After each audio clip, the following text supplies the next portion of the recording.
I'm going to assume if you clicked on this video, you want to learn how to play tabletop roleplay games. You want to get into the hobby. You want to dive in on the fun that everyone's talking about, whether you've heard of Dungeons and Dragons 5th edition, or you want to play Call of Cthulhu, or maybe you played a solo role-playing game, or maybe you saw it at convention. So in this guide slash video essay slash blog post, I'm going to introduce you into the hobby. I hope to give you a somewhat comprehensive and accessible guide on playing tabletop role-playing games.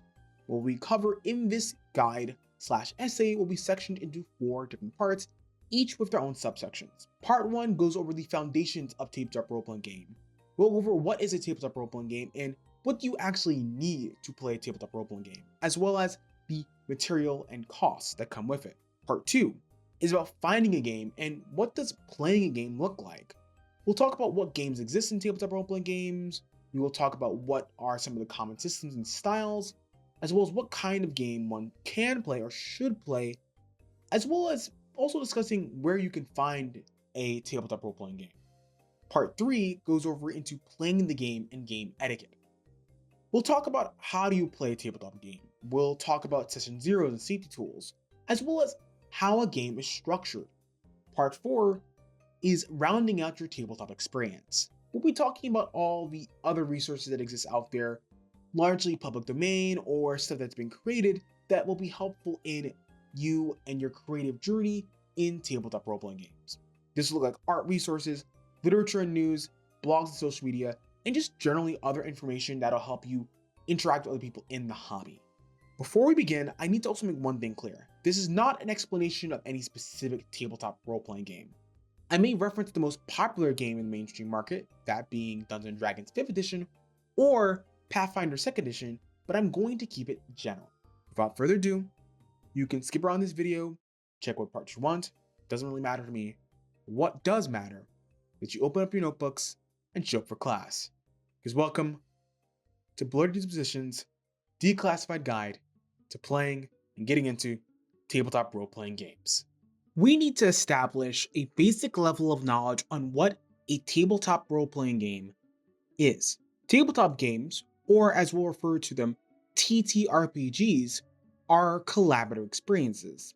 Whether you play at a bar with only you and your best friend, it's a group of 10 plus participants, or a solo role-playing game, there is a sense of telling a shared story. Tabletop role-playing games rely on collaboration and storytelling, making them a unique hobby in the gaming sphere. To get a professional / academic definition, John Hopkins' Guide to Digital Media states, role-playing games are games in which a group of players get together to engage in a form of collective performative storytelling based on players enacting the roles of characters in a fictional world. Interaction occurs through dialogue, while real-world actions are typically simulated by rolling dice and calculating success rates on the basis of a specific rule system. You sit down with people. These could be friends, colleagues, strangers at a convention, lovers, even yourself, and you play out a group of characters or a singular character in a fictional world using some resolution mechanic. It can be as chill as you and your homies drinking beers, eating chips while playing Dungeons and Dragons 5th edition after work. It could also be a powerful and evocative melodrama set in a Jane Austen setting, done on a stage using a tarot deck as a resolution mechanic. Both are tabletop role-playing games. I use the term tabletop role-playing game, or TTRPG, because that distinction is specific and avoids confusion for new hobbyists. If you say you like role-playing games to someone, they may not know what that means, especially if they are a layperson who's not familiar with video games or games in general. If you say, I like Dungeons and Dragons, most uninitiated have a faint idea of what that entails. The RPG Reddit explains a lot of the RPG-related terminology. Role-playing games could include live-action role-playing games, aka LARPs. This could include computer role-playing games like Dragon Quest or Fallout, or MMORPGs like World of Warcraft, Final Fantasy XIV, or MapleStory. In a tabletop role-playing game, your options of responding to situations are malleable. For example, if you are playing Pokemon Red, Blue, Yellow, or really any edition of Pokemon, and you enter into a Pokemon, your options are limited. Your options may include buying and selling goods, as well as talking to the people in the Pokemon. In later games, that might include battling out with your friends or other online options, or fighting DLC options. That is stuff that has to be programmed into the game. There is no malleability beyond what was programmed. In Animon's story, which is a Pokemon-inspired tabletop role-playing game, your characters can have many situations that are not just buying and selling items. Players could barter with the cashier, ask for information, threaten them, or choose other interesting decisions given there will be response in accordance with their actions. Everyone is working together to tell an engaging, fun, and/or challenging story. Video games, card games, live-action role-playing games, MMORPGs all have various buy-ins and their own great advantages. But what distinguishes a tabletop role-playing game is the collaborative storytelling, as I've said before, and how that story is shaped through community play and the unique experience that you share with everyone else at the table. No other hobby, I think, can really capture that malleability. No other hobby can respond to your situations, no matter how specific or niche it might be. Obviously, your table will be wildly different from another table. And while MMORPGs, live action role playing games, card games, and video games take a lot of inspiration from tabletop role playing games, at the end of the day, that malleability and creative storytelling is what shapes the hobby. Now, what do you need to play a tabletop role playing game? The basic answer is technically not a lot. You'll need one, a writing implement or equipment. This could be pencil and paper, or say a notepad, or a digital notepad and or a keyboard, whatever combination of what you might have. Two, a way to access the internet. This could be via phone, tablet, or computer. The reason for this is because many games can be played online. Or if you are playing offline, you'll still need to access information online. Now, in online games, you will use a computer or phone to access this game material. However, in offline games, you won't need to access them, but people you play with may need a computer or a phone to reference material or to communicate. So you're going to need a way to access the internet, and I'm going to assume you have that already given, well, you're here. 3. Something to determine a resolution. Games like to call this a resolution mechanic.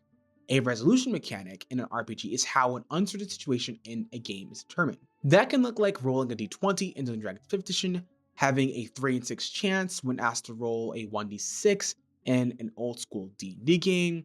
This could be using a token in a narrative game, pulling a block out of a block tower in a storytelling game, or drawing a card from a standard deck of cards are all forms of resolution mechanics.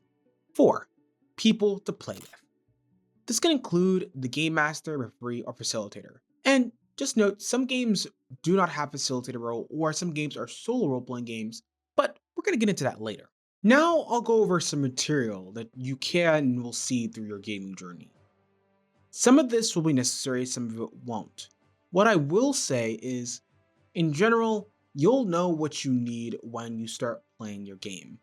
And when in doubt, ask the players and folks around you. They'll know best. Dice. Dice are the most common form of resolution mechanic in tabletop games. Otherwise called a polyhedral dice set, these 7 dice consist of a d4, d6, d8, d10, d12, and d20. Dice can come in metal, plastic, glass, wood, or natural/semi-precious stones, to name a couple of materials that could come in.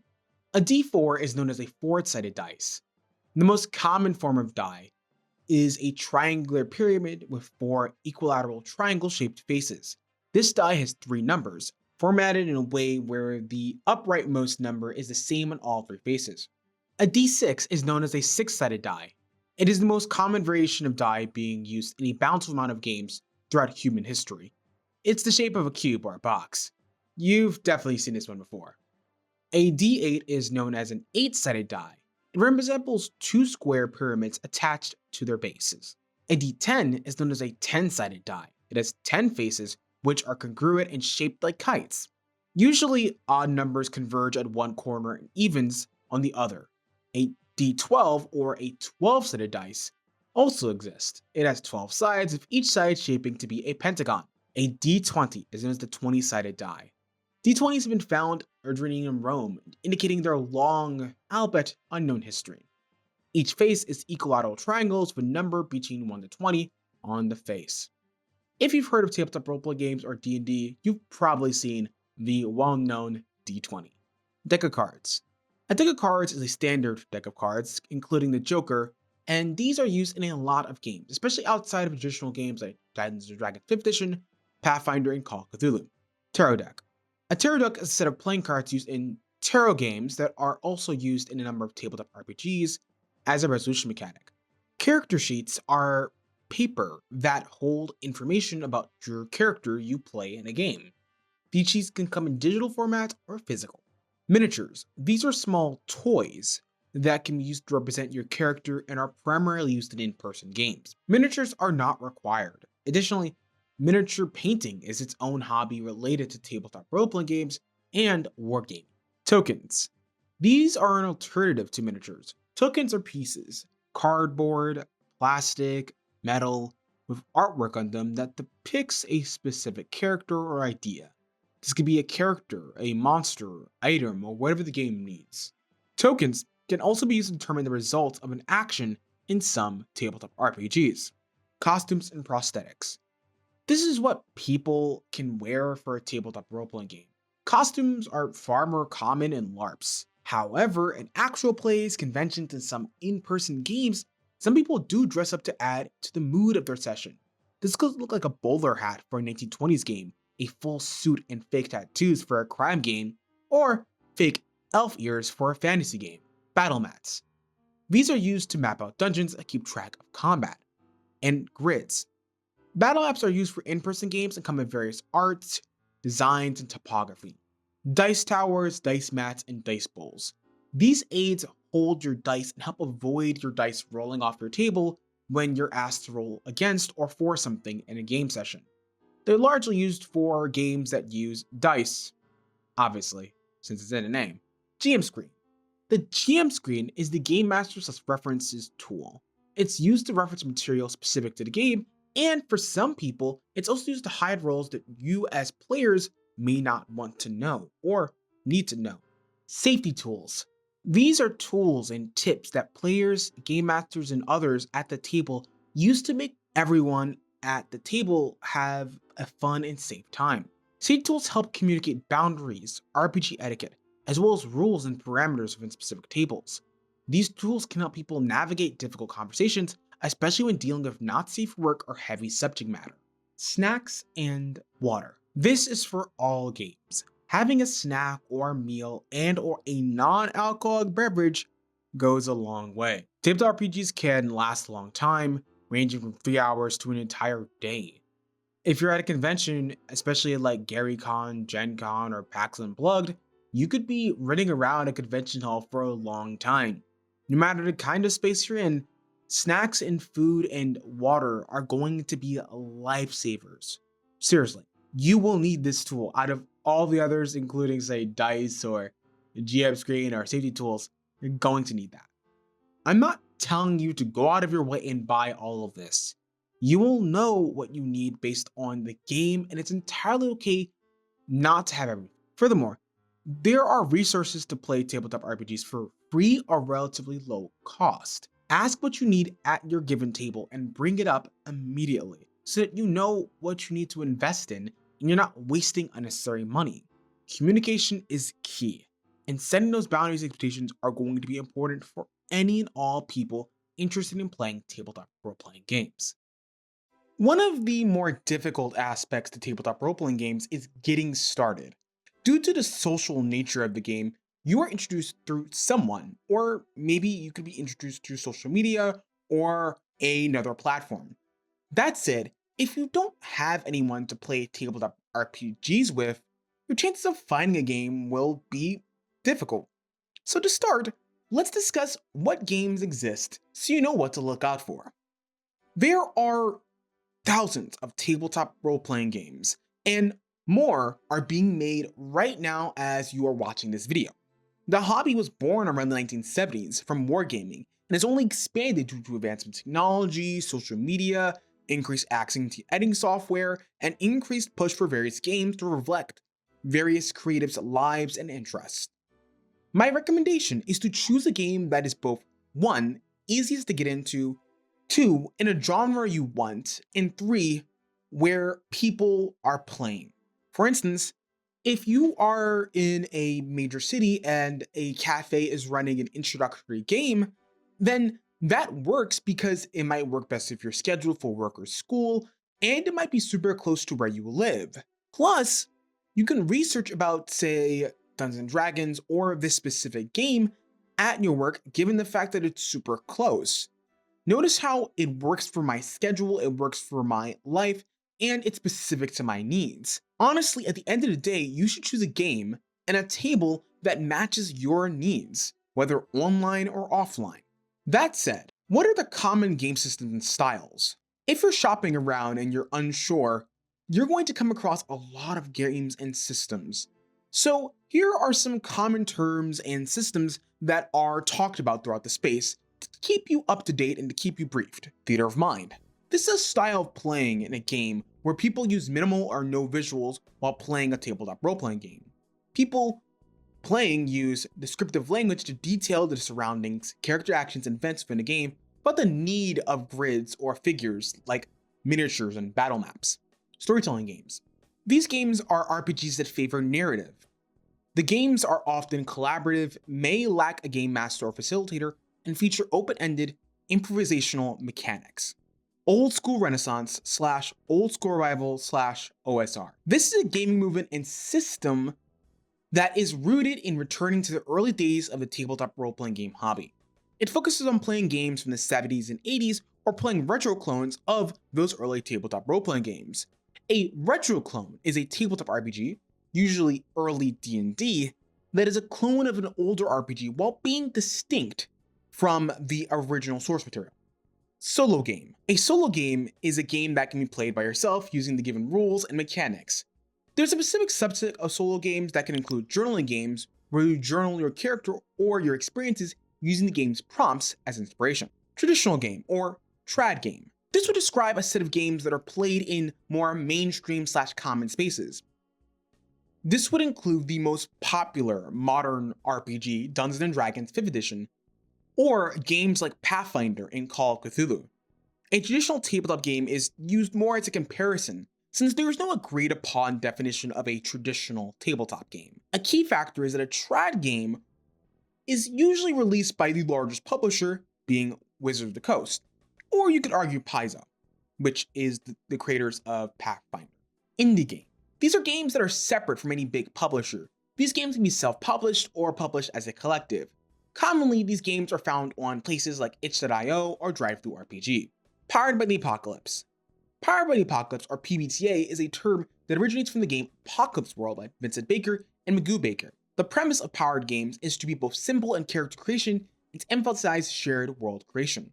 Powered by the Apocalypse isn't a system, but a design philosophy that emphasizes narrative and storytelling. These games have a 2d6 dice resolution where actions have a range of success. 1 through 6 is a miss, 7 through 9 is a partial success / mixed success, and 10 plus is generally a complete success. Live action role-playing, otherwise known as LARP, is a type of role-playing game where a group of people play fictional characters in real time in real environments like woods, fields, or setting-specific rooms / buildings. Similar to tabletop role-playing games, there is a co-creative improvisational role-play element, and the focus is on taking a role and embodying that in the physical room. Those are some terms that people created to get a sense of game styles or systems or ways people play. But there's quite a lot of intersection. For instance, one can play a game like Call of Cthulhu solo, or how some OSR games might have more narrative focus. And those are both valid conversations. And the biggest takeaway is that while these definition categories matter, they exist to help developers and gamers understand their distinct style and what a person may enjoy. Don't get too bogged in the details of a game system or a terminology.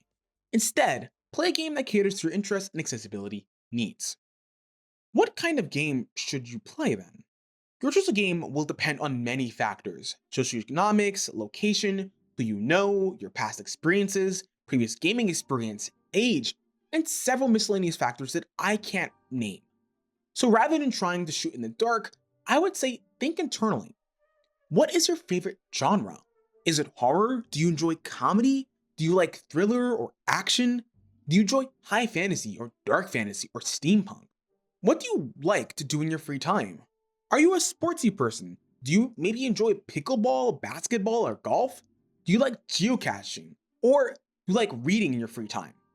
Thirdly, what do you look for in other media? Do you love cheesy, heartfelt romantic comedies, stories of higher than life characters? Do you love a media that has a lot of tropes, or a trope like the two destined rivals? Do you despise a game of loads of violence or war? Or do you want something that's more cozy? These three questions will generally help you figure out what kind of game you want, especially if you're looking for a new game. For example, let's say I want to play a comedy game that focuses on wacky cartoonish hijinks. I want to emulate series like Looney Tunes or movies like Who Framed Roger Rabbit. With this statement, you can choose a game like Toons RPG, since it matches your needs. You do not need to be eloquent like that. Having an idea will help you decide if you're shopping for a game system. How do you find a game to play? There are many ways to find a game. You can be invited to an online game. You can go to a convention. You can hire a game master using a website like Start Playing. You can see one at your local library. You can go to a Westmarch. You can join your university's D&D club. Or some of your best friends invite you to game at their house. I'll separate them into two larger categories, as I said earlier: online gaming and in-person gaming. Online tabletop role-playing games could look like looking for game servers. Looking for game servers are platforms where players and referees can find each other to run or play the games of their choosing. This could look like Reddit's looking for games section. This could look like D&D Beyond's forum. This could be the RPG Table Finder or Warhorn. You could use an app like Crawler, which is a work in progress as well. There are also specific RPG communities. Specific games and platforms will have their own looking for game sections. For example, Fantasy Grounds and Roll20 both have their own fare of features that allow you to look for games and players. Next are paid tabletop RPG platforms. Start Playing. Start Playing is an online platform where players can find tabletop role-playing games for a fee specified by the game master. The platform hosts contracted game masters who are running plenty of D&D 5e 2024 and 2014 games to more niche RPGs. If you wish to skip the process of finding a game master or finding a group and instead are comfortable paying someone, this is another option. Just note that you are paying for a service, so there is a difference in the quality quantity, but that is up for you to decide and for you to cater your needs to. Next are social media platforms. There are plenty of Facebook groups for online games specific to looking for those. So RPG Connect on Facebook might be a good one, or say using TikTok's Gamer Talk and Nerd TikTok as options to find games. In terms of in-person tabletop games and role-playing, there are conventions. Tabletop RPGs and general gaming conventions will have TTRPG sections. If you have any local, national, or global conventions that interest you, then check that convention's website for more specific information. If you're looking for specific tabletop RPG conventions, then check out tabletop.events convention list here, or RPG Geek's list here. Also, local community centers and libraries will have options as well. Your local third space may have a D&D night. I found the best luck by using local channels or searching on the internet, obviously. You could put in something simple as open quote tabletop role-playing rate in insert your given city. There are also plenty of game stores. You have lists of friendly local game stores. There's boardgaming.com local stores, and there's also localgamestores.com. Meetup role-playing games is another option. Meetup.com has a huge role-playing game group, currently around 132,000 plus members. Finally are some paid RPG services in person. These could be from an organization or contractor that may want to run a game in person. This could also be an entire vacation spot like D&D in the Castle or Call of Cthulhu in a Castle, where there's a tabletop gaming and vacation stacked together. Word of advice: best to look up this information and make sure that if you're going to pay for an in-person service, that it's trustworthy and that you're willing to risk a little bit of money. Because especially if you're new, I don't recommend trying a D&D in the Castle or Call of Cthulhu in the Castle unless you just have a lot of discretionary income to, well, blow on it. Finally, it should be obvious, but social media platforms are another option for in-person games, similar to online games. There are plenty of groups out there that have in-person options, so just use your favorite social media platform and go from there. There are a lot of ways to find players and game masters. My best advice is to seek out a wide net and look at your specific needs. There is no right or wrong decision, and many resources on finding a game exist. But what about what you're going to need? The alternative platform, especially for online play, is a little bit difficult to wrap your head around. So, generally, what you're going to need for online games is 1, an internet connection and microphone, 2, an instant messaging, voice, and video conference application or applications, 3, a virtual tabletop, and 4, a device that can access the internet. Internet and microphone wise, your microphone and internet connection do not need to be expensive. For a microphone, this is used in many role-playing games because you're going to be speaking to other people.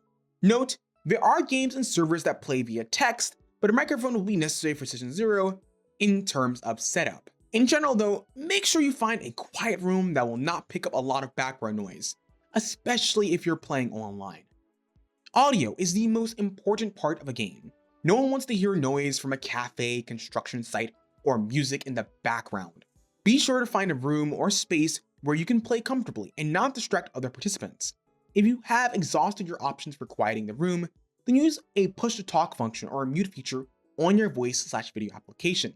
This allows you to mute yourself if you're in an area where there's a lot of noise. You want to make sure your audio is clear. If you are in doubt, feel free to ask other fellow participants if your audio sounds clear. Next is an instant messaging voice and video conference application. You're going to need to place the text as well as have voice and video calls for your tabletop role-playing game or games. There's a huge amount of applications out there, with the most popular software being Discord. Discord has a plethora of server-specific tabletop role-playing game functions and D&D just based off the searches that you're seeing here. There are also people who use a number of other voice and video applications. I am not going to list every option here, but your choice will depend on what you prefer as well as what other participants are using. For instance, games on LFG Reddit will tell you the communication app they use. Some groups use Zoom and Discord. Others may use a combination of other apps like Google Meets, Slack, Telegram, or even Microsoft Teams for their specific needs. If you're interested in seeing the alternative to Discord options, there are plenty out there. And I'll list some as well down below in the description box. Virtual Tabletop. A virtual tabletop, VTT, is a digital platform or application that simulates the experience of a traditional tabletop game. It typically includes tools such as virtual game maps, character sheets, dice rollers, and tokens for characters and monsters. This is where you play the meat and potatoes of your game. You can roll dice, see your character sheets, upload art and tokens, and is the place where you will most explicitly interact with the game's mechanics. The difficult part to virtual tabletops is that there are a lot of them, and no one VTT is inherently the best one. Different virtual tabletops, like with video and voice applications, have their advantages and disadvantages. So I'll list the most popular virtual tabletops on the market with some minor explanations included. Roll20. Roll20 is one of the most popular VTTs and was released in 2012. It can access core features such as drawing, token manipulation, and character sheets. Due to its popularity, it is the best all-purpose VTT, with there being a free option as well as subscription options as you'll see here. You don't need the subscription options, by the way, but if you are a game master or someone who's really invested in the platform, then hey, go ahead and spend your money on it. Fantasy Ground. Fantasy Ground is older than Roll20. FG has support for plenty of popular traditional tabletop role-playing games. Fantasy Ground is best at running D&D and Pathfinder due to its extensive library, but it's not good at running many smaller indie systems. The VTT on the player side is free, but someone needs to pay for the standard or ultimate package, which comes to $3.99 a month and $9.99 per month respectively. Foundry VTT. Released in 2021, this is the most technologically challenging virtual tabletop. Foundry runs as a self-hosted application and supports over 200 different systems. Foundry also offers a lot of add-ons due to its robust community and content creators. Best part, whereas most VTTs are subscription-based, Foundry is a single one-time purchase, which I honestly think in this market is a great option to have. Tabletop Simulator. This VTT is designed to resemble a physical table since your dice and character sheets are in front of you. The fun and versatility of TTS is that it's one of the few 3D virtual reality VTTs, and with the right group can have a ton of customizability. It is available for $19.99, and like Foundry VTT, you'll keep Tabletop Simulator forever. And you won't need to pay for a yearly subscription like many other virtual tabletop services. For new hobbyists, focus on the VTT that your table is going to use rather than buying a random one. If you all agree on Roll20, then make a free account on Roll20. Unless your phone, tablet, or computer cannot access the website or platform, use the VTT that everyone at the table has agreed to use. There are amazing videos detailing many different virtual tabletops, Dungeon Noob's videos from 2022, and Playing Tabletop RPGs Remotely showcases the wide diversity of virtual tabletops and how to play games better remotely. Virtual tabletops are tools that are meant to help facilitate the game, but by no means are necessary on all tables as well. Some people just play using Discord and Theater of the Mind. So seriously, like I say always, communicate with your fellow players and referees at the table. Finally is a device that can access the internet. I don't really know what else to explain about that. If you have the internet and you're watching this video right now, you can play a tabletop role-playing game right now. At this point, you have a game session on the books. If not, then stop the video here because I think a lot of the information won't be helpful unless you have a game already in the books or in the ready. Whether it be in person, online, it's a solo RPG or a convention game, but I really recommend having a game ready. Okay, got one? Now that you do, to get ready for what a game looks like, let's break down the structure of how a game looks. RPG Wiki has a breakdown that I've included with additional material. Each step will break down, well, each step in the RPG process. Session 0 and safety tools. What makes RPGs unique is that you are playing characters and worlds where you're putting your heart out there. Whether you're battling dragons, Cthulhian horrors, or Victorian geopolitics, you embody characters that reflect who you are. This aspect of play is fun and engaging, but if done carelessly, it can lead to burnout, emotional harm at the table, and just unfun behavior that can lead to distancing yourself from the hobby. That is why safety tools help gamers play tabletop role-playing games safer. Safety tools are an assortment of tools and tricks for everyone to communicate effectively how to check in throughout the game, after the game, and before the game. The goal is to make sure everyone's still having an enjoyable time while fostering trust, care, and communication at your table. I'll go over some of the tools before, during, and after that I used and that I think you might want to use for your game. Before game session, we use a Session 0. In Session 0, you discuss the expectations of the kind of story and game you want to play. Think of this as team building between everyone at the table. Session 0s can include material like tone of the game, lore, scheduling and time management, character creation guidelines, house rules, safety tools, player aids, what virtual tabletop you're using, or what physical tabletop you might be using, player etiquette, which is specific to how players and referees interact throughout the game. Etiquette could include discussing the policy on alcohol and narcotics in your pen and paper game. It could look like discussing absences, rules debates, pet peeves, who buys snacks for the table, and what do we do when we burn out entirely from the game? And that's just some of what can be discussed at a Session 0. This is by no means an exhaustive list, but rather a starting point. For new people in the hobby, be open to discussing your wants and needs in the game, especially at the Session 0. Lines and veils. Lines and veils are established boundaries for the games you are playing. Lines are hard limits on the content that we want to see in a game and are topics we don't want to engage with. For instance, maybe you don't want to see bugs in your game, so that is a hard line. You won't ever see it. Veils are topics that we're okay with having behind the curtain. These are topics or themes that can come up, but we do not want to detail them. For instance, some people have a strong fear of snakes, and that means they might not want any snakes in a game. Another player might be okay with gore in a horror game, but as long as there's no detailed description of bones breaking or intestines being ripped out. If there is, we all agree to fade to black, which is a veil. Lines and veils are a starter for a conversation. These conversations may seem like limiting certain topics, but this is to ensure that you can focus on the aspects that everyone is looking forward to instead. RPG Consent Checklist. The RPG Consent Checklist was created by Monte Cook Games as part of their Consent in Gaming resource.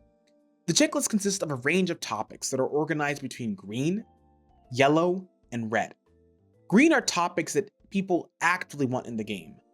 Yellow are topics that should be veiled, but can be featured given prior conversation. And red are topics that will not be included at all.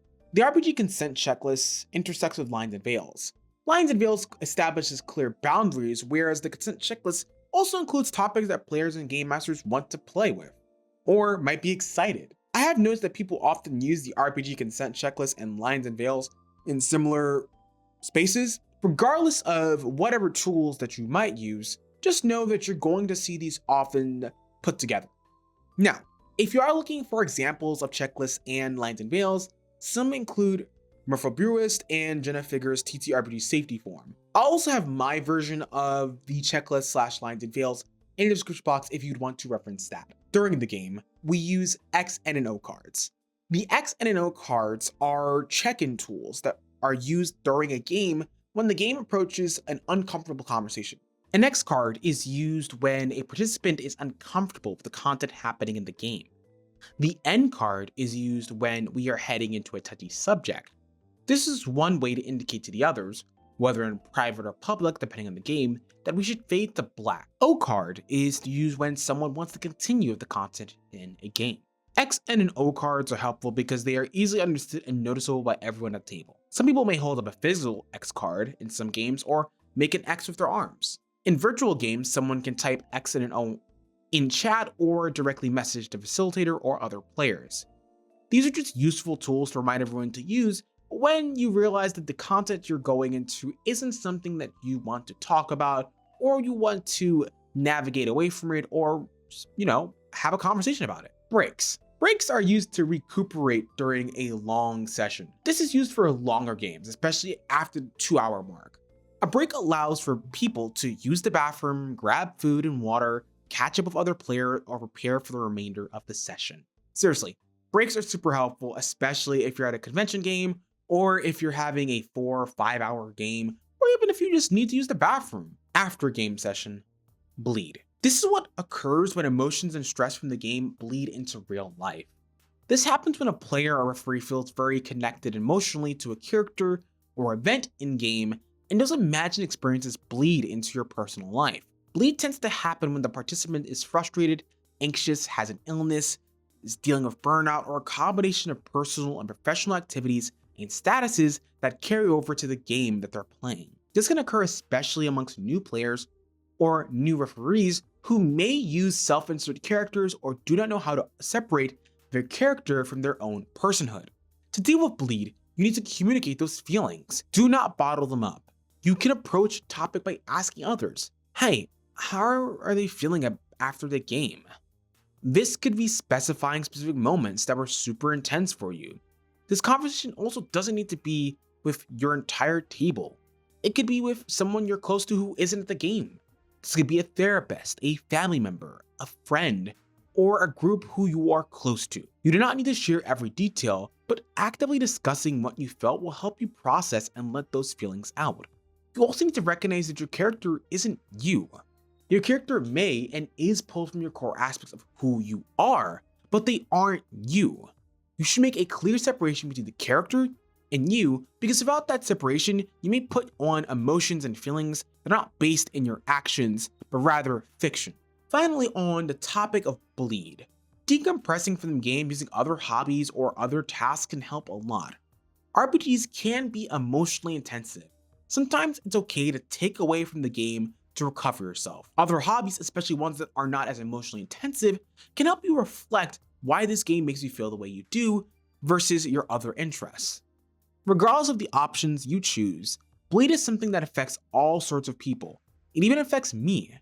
Relying on community and especially other people in your game is key to dealing with bleed. Stars and wishes. Stars and wishes are used to reflect on the session and communicate feedback for future games. Stars are things that the participants really enjoyed and loved about the game. I recommend you are specific about what you enjoyed, and if it was a specific moment or a specific player, you shine the spotlight on them. Wishes are things that people would like to see in the future sessions or other games.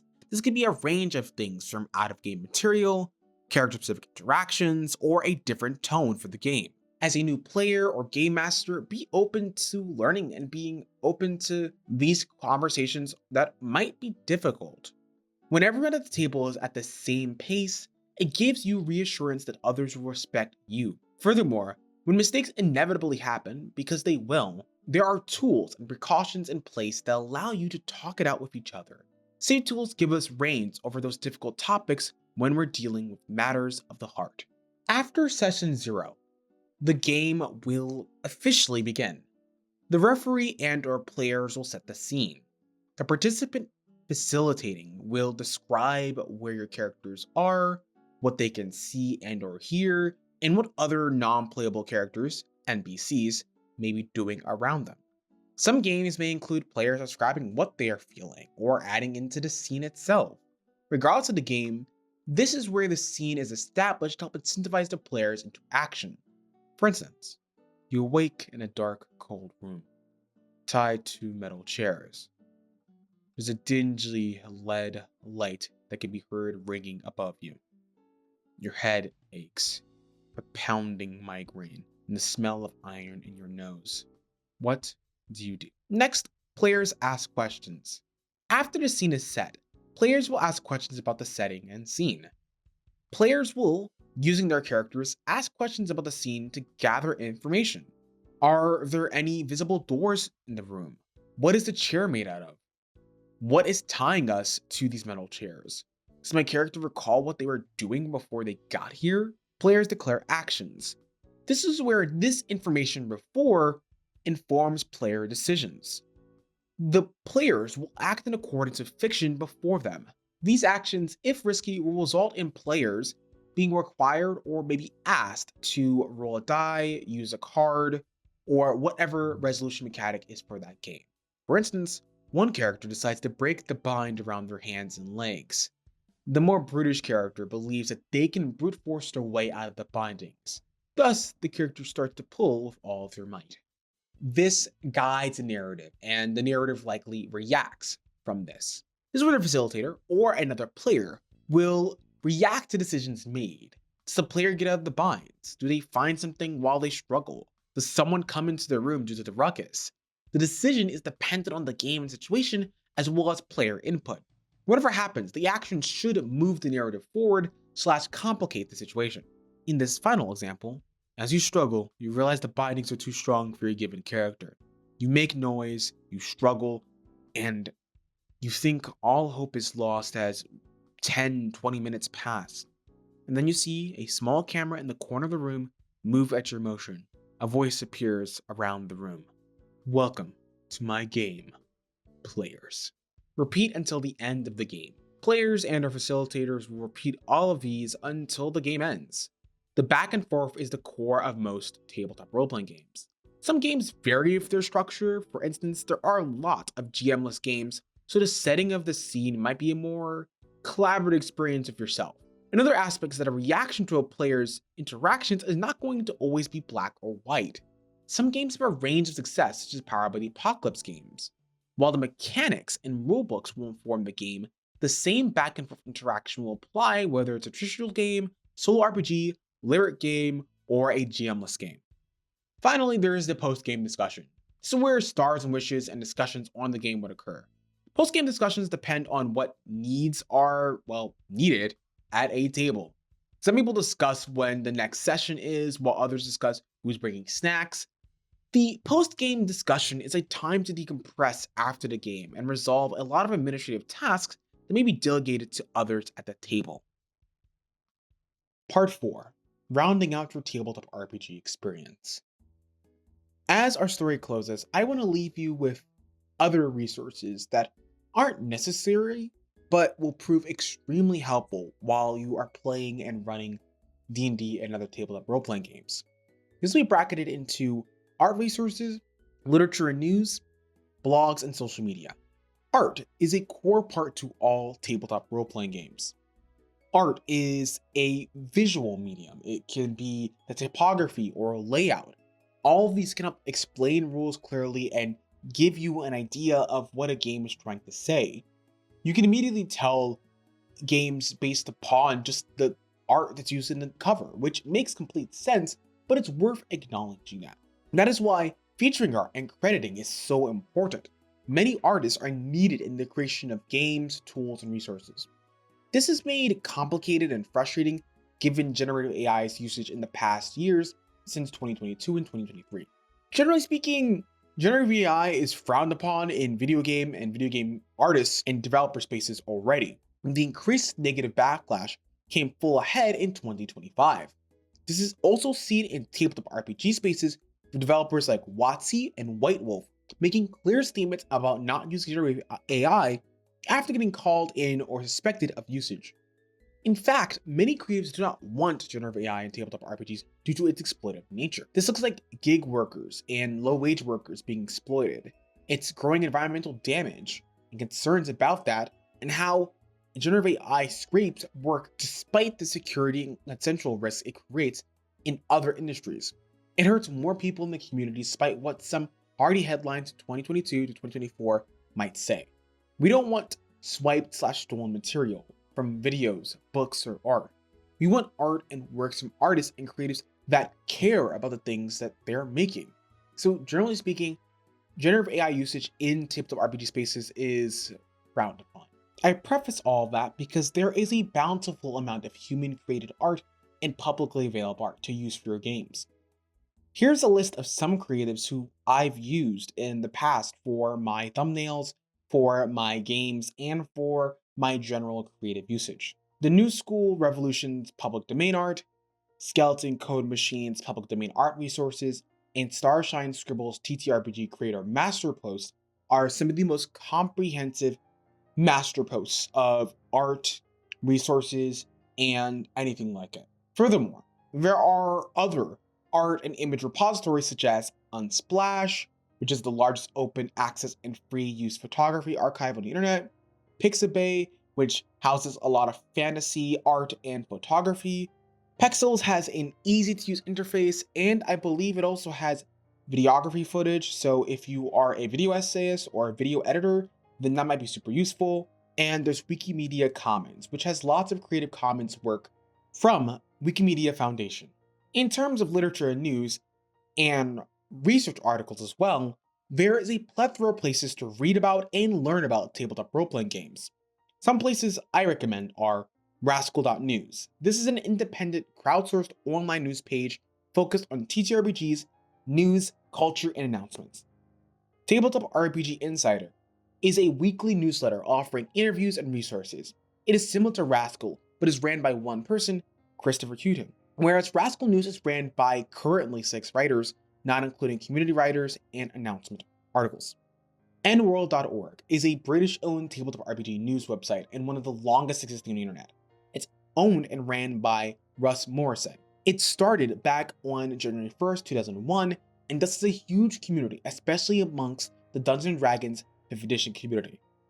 Indie RPG Newsletter is a newsletter created by Thomas M. and specifically focuses on indie tabletop RPGs that Thomas has played. It's less of a journalistic practice and more of a newsletter to curate coverage of specifically indie RPGs. Moving to research articles. International Journal of Roleplaying. This is a peer-reviewed scholarly journal that examines RPGs for academics, designers, and players. If you are a researcher or someone in higher education or interested in more academic writing, then this journal is great for you. Analog Game Studies. This is a volunteer-run journal that caters to a combined academic and general tabletop RPG audience. Whereas IJR is more academic forward, Analog Game Studies has a little bit less academically dense text. ICV2 is an online trade magazine focused on following geek culture on business and finance perspectives. They cover more broad hobbies like board games, trading card games, comics, and tabletop role-playing games. They focus on news specific to retailers, business owners, as well as sales information and legal concerns. So if you are a business owner or someone who's in the industry, this might be a great place to book or to have on the ready if you're doing research. RPGgeek.com. This is a forum and an online news site that curates sources for role-playing games broadly. And they're also known for Board Game Geek and Video Game Geek. RPG Geek features industry news, has a community forum, and TTRPG recommendations, so it's useful if you want to dive deep into a specific creator, game, or podcast, or product. Blogs and social media are next. There are a lot of blogs. In fact, during the Google Plus era, the TTRPG community thrived out there, and Twitter. Post that era, many people have and continue to create blogs hosting TTRPG recommendations, homebrew material, game design decisions, and discussions. Below is a curated list of some blogs that I and other community members have recommended. And yes, most of these are OSR minded since much of that community was themed towards old school D&D, but there may be some recommendations down there. And if you do want to see how extensive the blogging community is, you can check out Blogosphere by Elmcat, which released in 2025. Next, biggest aspect is social media. Places like Reddit have a wide slew of communities for tabletop role-playing games. The biggest one is Dungeons and Dragons, which is RD&D. The more general community is RRPG, where people ask for tabletop RPG recommendations, promote their latest project, ask for game advice, and discuss TTRPG news. There are also communities specific to looking for games, such as RLFG and RLFG Premium for paid games, and RLFG Europe for players in and around Europe. There are also specific Reddit communities for types of games, like RPBTA, R Solo Playing, R TTRPG for promoting indie tabletop games, R West Marches, and R Wargaming. There are plenty of communities specific to games, memes, and trading games.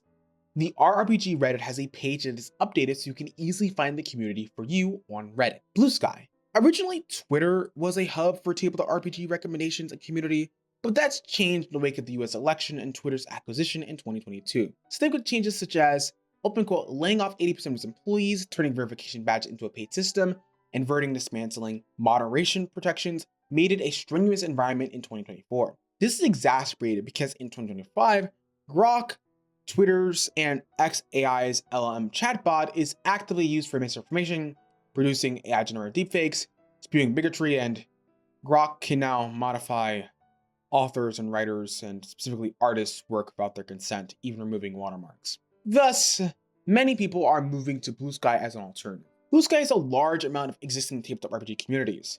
This includes a wide diversity of indie developers, artists, and other communities. While Bluesky is by no means perfect, it's one of the many places to especially meet other people in the online space in the community. This part is that there are loads of TTRPG starter packs to get you started. If you're feeling like spreading your wings, then Bluesky is certainly an option. Facebook. Facebook has a large tabletop RPG community and D&D community, especially if you live in a major city or an area that's going to have local groups. There's OSR RPG, Creative Indie RPG, and tabletop role-playing games as some of the examples as you'll see up here. I could go on and on about the many other communities that are, but really the best way to find a community on Facebook is to just look for one in your neighborhood or area. TikTok. I don't use TikTok much, but I know that the algorithm has a lot of options for you to find useful content. There are plenty of hashtags. In fact, I have a couple here on the screen for you to reference. At the core of the hobby is exploring fun and engaging stories that can change at any point. Whether you are playing online or offline with a paid game master or some friends at the table, and whether you're new to the hobby or a veteran, fun and collaboration are core. That sense of accomplishment when you have completed a game and walk away feeling excited for the next session is a thrill and something you deserve. You do not need to spend a lot of money on tabletop RPGs in order to be fun. What you need to do is simply start. It's okay to be nervous or unsure. It's okay not to know what you're doing. New feelings in a new hobby are going to be scary. I only hope this guide will make that journey a little bit easier, and hopes you too can help future tabletop RPG hobbyists who are new. So get out there, get rolling. And once you're done, feel free to check out this video over here on some other tabletop RPG recommendations, specifically in the OSR community. And last but not least, a special shout out to my Patreon supporter, Harrison Parker and Logan, for your continued support. And you too can support my channel over at here on my Patreon or here in my coffee. Otherwise, I'm your average video queer guide. Signing off. Hope you all have an awesome day. Ciao!